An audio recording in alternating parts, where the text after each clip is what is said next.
starting with the structure of Pakistan Medical Commission. I mean, the structure is clearly given in the Act. It comprised of 3 components.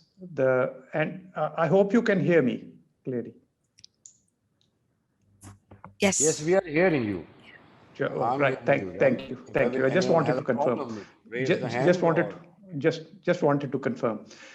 First thing is that the structure, the commission now consists of 3 components, and I'll start at one end, and that's the medical council. The medical council essentially is the approving, the main oversight body which formulates policies, gives grants approvals, and is responsible for hiring, firing, approval, and all kind of approvals.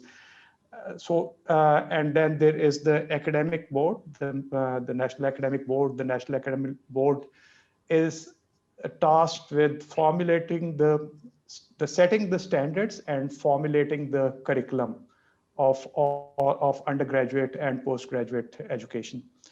And then there's the medical authority, which consists of 7 members, and those 7 members are professionals who are assigned with actually operationalization of all the tasks all the functions of Pakistan Medical Commission. So this broadly is the. I may clarify here that this was an act of the Parliament. So the structure, the components have been given to us under the law, and we are working within that structure. So any questions about the component of composition of the council needs to be actually directed not at us, but rather at either the Parliament or the government which then nominated, which passed the law, or then subsequently nominated the council members. The academic board was, of course, formed through a process which involved the provincial governments as well as the federal government. But coming back to the functions, I mean, based on that, the academic board has actually been asked, and it was formulated, and they are already working on the standards. These standards include the standards of undergraduate graduate education, the curriculum, and the inspection standards for the teaching hospitals and medical colleges.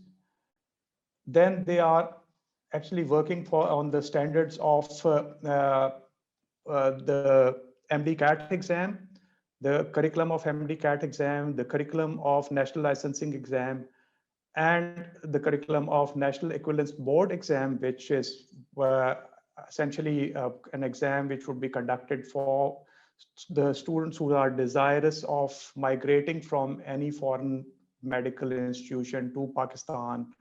And this exam would be conducted for that year for admission in a medical college. Does that answer the question about the structure? I mean, I'll be happy to clarify further because I need to move on. So the next thing that you asked was, so what the next thing that you want me to address, please?